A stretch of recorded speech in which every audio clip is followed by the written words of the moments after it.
Good afternoon, Fight View 360 fans. It's your old mate Jason Fletcher here again today. And today we're talking to one of our main event commentators, former IBF Super Featherweight Champion Barry Michael. Thanks for joining us this afternoon here, Barry.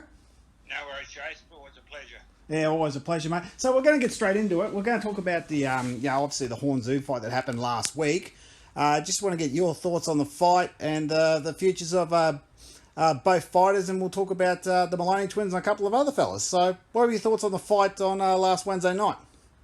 Yeah, well, before the fight, I was getting reports, even straight from the horse's mouth from Jeff's father, that he was in the best condition that he'd been in since Pacquiao. So I just figured that the old Jeff Horn would have had a very, very strong chance against, the last Tszyu I saw. But saying that, by the end of the first round, I knew that Jeff Horn just wasn't the same, and Tszyu, just absolutely all class, master class, and he's gone to another level. Every time I see him fight, he improves dramatically. This time, I was super impressed with his defence against his right hand. He was rolling it off his shoulder, and his body punching. His body punching was spectacular. Saying that, I've spoken to Jeff Horn since, and I don't really want to see him with the glove. Don't really want to see him fight again. I think he's the fight with Crawford, the two Zerafa fights, and this fight, I think that's enough. Yeah, because I think he has taken a lot of punishment, and if I remember correctly, you retired around the same age after your last defeat, and you were the better for it. So yeah, well, I retired. I copped the beating in Lazars about 4 months from the Melbourne Gangsters to about 4 months before I lost my world title in the UK. My nose broke in the first minute, but I knew in the gym that I just wasn't the same. They call it the stutter in the step. You can see shots coming and you just can't, or you can see openings and you just can't get to them. And, I copped a bit of a flogging off Rocky Lockridge, and even though I never went down, I copped a bit of a mess afterwards, and I decided before the fight that it was going to be my last fight, to be honest. yeah, well, and you're better for it. You're articulate, you're coherent, you don't have any outgoing health issues. Your neurologicals are all fine. You've been commenting. How long have you been doing main event? Is it 20 years? You've been doing it as long as I can remember. Well, to be honest with you, I was commentating when I was still fighting. Yeah, so I've been doing it a long time. And I promoted a lot of my own fights as well. So, I've done the whole box and dice, really. But, to be honest with you, commentating is my greatest love. I'd love to be like Colonel Bob Sheridan, just travelling the world commentating, and be awesome. And, I have done a fair bit. I've been to Vegas. I commentated, of course, on Crawford Horn with Eddie over there, but I just wish there were more Aussie fighters on the international stage. I actually commentated in New York too with Jerry Cooney and what's his name? Boxing legend. Anyway, yeah, commentated with Jerry Cooney. His name will come in. Randy Crawford. Oh, yeah. Randy Crawford. Yeah, that's a little bit before my time. Jerry Cooney was late 70s, early 80s, wasn't he? Yeah, well, he was a dynamite puncher and a monster of a man, absolute gentleman. It was a pleasure to work with him. And he was knocking everyone out. But when I think he fought Larry Holmes, it was for the title, and Larry Holmes was one of the most skillful heavyweights of all time. Yeah, he really was. Too much for Jerry, but Jerry was a hell of a fighter. Yeah, he was. What about with Glenn Rushton and stuff? Are we concerned about what Glenn does, or Jeff? In your opinion, Jeff's done. Do you think he'll come back, or you think he'll just think to himself, "Yeah, no, he's definitely had enough"? Well, I've actually had a chat to him, and he doesn't think he will, but fighters, they get that itch after a while. I hope he doesn't personally, because he's got a family, he's made plenty of money, he's achieved a victory over one of the greatest fighters of all time, and I'm sick of reading stuff about how Manny Pacquiao got robbed. That was garbage. Manny Pacquiao got beaten fair and square, and you know what? Manny Pacquiao never wanted a rematch. Styles made fights. I'm not saying Jeff would have beaten him in a rematch, but when they fought, Jeff beat him fair and square, and it was one of the greatest victories for an Australian boxer ever. It was. I mean, I wrote an article on top 10 victories of all time, and I rated, I think it was number 2, and I threw yours with Lester Ellis, I think it was number 6 or 7. So, Which one was number 1? Tszyu beating Zab Judah. I think that was number 1. So I reckon probably Lana Rose beating Harada in Japan was right up there. Yeah, I think that's on the list. I haven't got. Also, Famishon beating Legra. If you look at what the career that Legra had, he was a freak. Yeah, absolutely. Absolutely. Beat him at the Albert Hall was another one. But, there's been some great victories. And, of course, really one of the best ever was Jeff Fenech beating Azuma Nelson, although he didn't get the friggin' decision. Yeah, that was. I said that in the last video. Me and TstreeT did that. That was still one of the greatest robberies of all time. So, but that was almost 30 years ago. So we have to look past that now. There's nothing we can do about it now. So true. But so I mean, Jeff will go down as he won't go down as the greatest ever, but he'll certainly go down as one of the best welterweights we've ever had. So he can. Undoubtedly. And, he's a lovely young man and got a good family, and he doesn't need to be taking any more shots. No, not at all. His eyes have lacerated badly the last few years. And look, saying that, Tim Tszyu's 25 years of age, Jeff's 32. Age beat all of us in the end. And you know what? I won't mention names, but I've got some great ex-fighters that are talking to me. It's the hardest thing to get out of your system, and some of them are still going to fight again. And I don't really want to see it. I wish. I've told Choc I wish he would retire, but he's going to fight Zerafa, and he's going to make me. If he goes when he wins, I've got to get in the ring and apologise to him. And I said I will do that, no problem. Yeah. If I'm wrong. Yeah, no, I'm just thinking, Choc, oh please, Choc, just do yourself a favour and just give it away, mate. But anyway, Choc's Choc, so. Yeah, well, you know what? I watched the other day the fight with his last fight with John Wayne Parr. John Wayne Parr. John Wayne Parr, what a super fit machine. He's a legend, and he just kept throwing punches. But Choc showed flashes of brilliance, but it's not sustainable. You know what I mean? Well, not at 45 years of age. It's not. No. Yeah, Zerafa's a big, strong lad, good reflexes, got a great chin. The old Choc might have been a chance to stop at him, but I couldn't see it now. And there's only one way I can see that'll end. But Choc insists to me that he's going to win the fight, then I'll have to apologise to him. Yeah. Speaking of Mick, you reckon he'll take on Tim next, or because there's been a fair bit of talk that Tim's going to? There's been a lot of talk about it. I must speak to Tim's management. I'll be honest with you. If I was managing Tim Tszyu, I wouldn't probably consider it because he's just made his name on the world stage. And, Michael Zerafa, I hope for his own sake, I hope he does get the opportunity. But Michael Zerafa's a snag. He's only been beaten by the very best in the world. He's a very risky fight, Mick Zerafa, for Tim Tszyu. That's what I'm saying. It's a real risky fight. And for what? Wouldn't you be better trying to get one of the world title shots, one of the easiest one they could possibly take, or saying that Bob Arum was watching the fight. Bob Arum actually picked Horn to win. Yeah, as we all did. We all picked Jeff to win. Yeah. Well, Bob Arum now, I reckon, would be rubbing his hands together. He's got the Maloneys over there. Young Jason's going to fight the Monster, which I've actually just texted him a message on Twitter, sent him a message on Twitter, wishing him good luck because he's going to give that if he can get over the Monster, that'll be one of Australia's greatest victories ever. And I reckon he's got a pretty good chance because he's a brilliant boxer and he's tough and he can bang.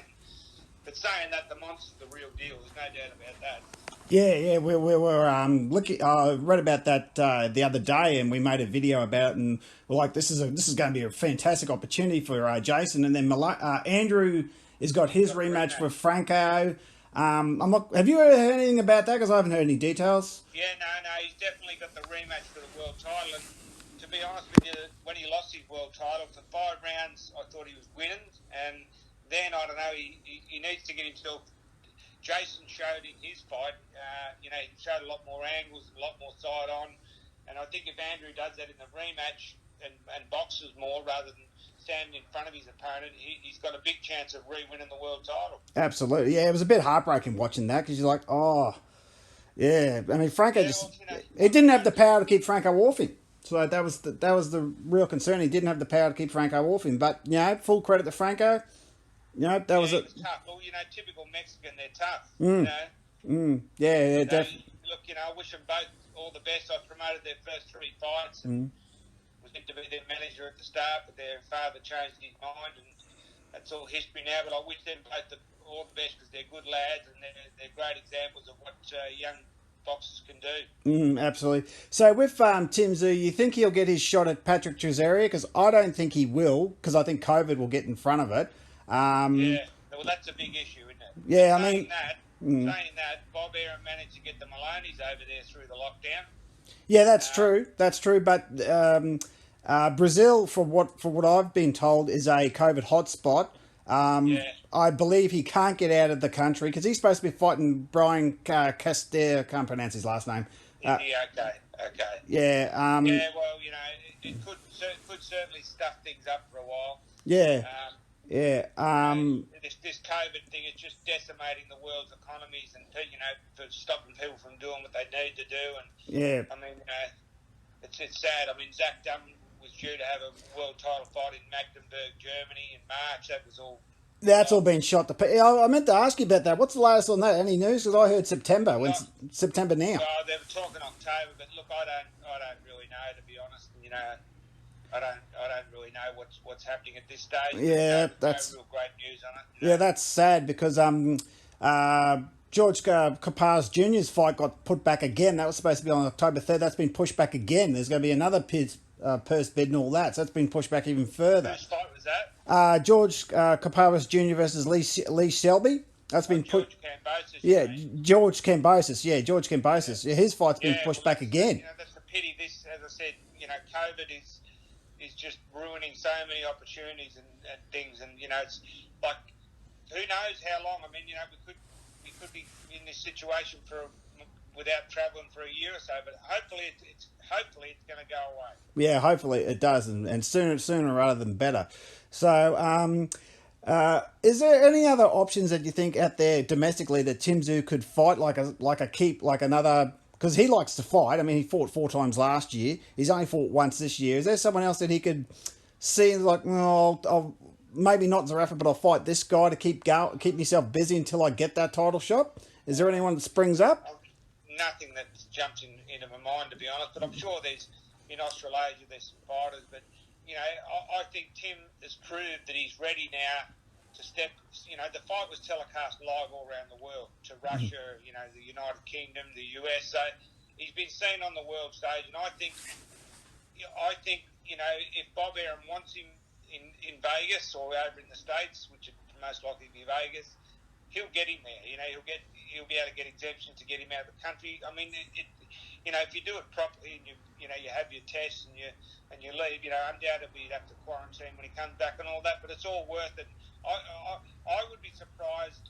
I could be wrong. The team might stay in Australia while the COVID thing's on and do what they've just done, fight in Queensland again or Western Australia or someone like that, and bring an international in.